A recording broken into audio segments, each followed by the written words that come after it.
بسم اللہ الرحمن الرحیم۔ عزیز سامعین، آج ہمارے درس کا موضوع غسل کا بیان۔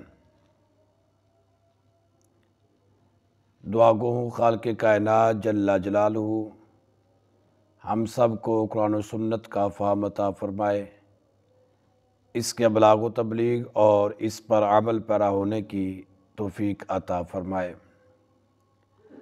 عزیز سامعین، آج کا یہ موضوع بڑا اہم موضوع ہے، اس لحاظ سے بھی کہ ہماری پاکی اور ناپاکی کا دار و مدار وہ غسل پر ہے کہ اگر غسل کرنا ہمیں صحیح آتا ہے تو بندہ ناپاکی کے بعد پاکی کو اختیار کر سکتا ہے، اور اگر غسل کرنا ہی نہ آئے تو پھر بندہ پاک رہنا بھی چاہے تو پاک نہیں ہو سکتا۔ کیوں؟ اس لیے کہ اسے غسل کرنے کا طریقہ ہی نہیں آ رہا۔ اب اس سلسلہ میں سب سے پہلے یہ بات اپنے ذہنوں میں رکھیے گا کہ غسل کی 4 قسمیں ہیں، یعنی 4 طرح کا غسل ہے اسلام میں۔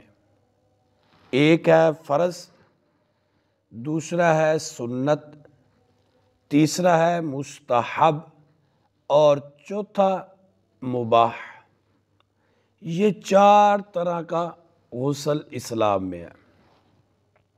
فرض غسل یعنی کہ جنابت سے، حیض سے اور نفاس، یہ 3 چیزیں، ان کے بعد بندے پر غسل جو ہے نا وہ فرض ہو جاتا ہے۔ اور سنت غسل کون سا ہے؟ وہ 5 چیزیں ہیں۔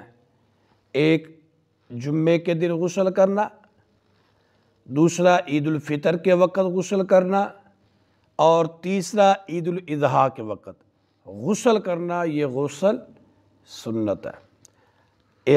احرام باندھتے وقت غسل کرنا، یہ بھی غسل سنت ہے۔ اور عرفہ کے دن غسل کرنا، یہ بھی غسل سنت ہے۔ یہ 5 دن جو ہے نا وہ غسل کرنا غسل سنت کہلائے گا جی، یعنی کہ 5 دن غسل کرنا غسل سنت ہے۔ اب غسل فرض بھی آپ نے سن لیا، غسل سنت بھی آپ نے سن لیا، آگے ہے غسل مستحب۔ یہ جب بندہ مسلمان ہو اس وقت غسل کرنا مستحب ہے۔ مردے کو نہلا دیا اس کے بعد غسل کرنا یہ مستحب ہے۔ یہاں پر ایک یہ بھی مسئلہ ذہن میں رکھیے گا، بعض دوست احباب اس چیز کے متعلق بڑا پوچھتے ہیں کہ جناب مردے کو غسل دیا کیا اب ہمیں بھی نہانا ضروری ہے؟ تو یہ بات سمجھیے گا کہ فرض نہیں ہے آپ پر نہانا، ہاں مستحب یہ ہے، اگر آپ نے غسل دیا تو آپ جو ہے نا وہ نہا لیں۔ کیوں؟ اس لیے کہ ہو سکتا ہے کہ وہ چھینٹیں وغیرہ پانی کی آپ کے اوپر پڑی ہوں، تو ان سے بچنے کے لیے احتیاطی طور پر اگر بندہ نہا لے تو اسے کہتے ہیں مستحب غسل کرنا جی۔ مسلمانوں نے ہوا اس کے بعد غسل کرنا مستحب، مردے کے نہلانے کے بعد غسل کرنا مستحب ہے، اور اسی طرح قربانی کے دن غسل کرنا مستحب ہے، طواف زیارت کے لیے غسل کرنا مستحب ہے، اور مدینہ منورہ کی حاضری کے لیے غسل کرنا مستحب ہے۔ اور چوتھی قسم تھی مباح کی۔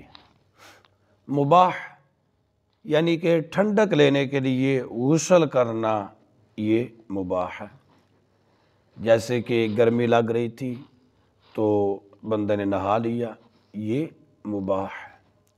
یہ 4 طرح کا غسل اسلام میں، وہ میں نے اس کی چیزیں آپ کے سامنے رکھی کہ کس سے کون سا غسل وہ واجب ہوگا۔ اب آئیے گا غسل کے فرائض وہ 3 ہیں۔ کلی کرنا، ناک میں پانی ڈالنا، اور پورے بدن پر پانی ڈالنا 3 مرتبہ۔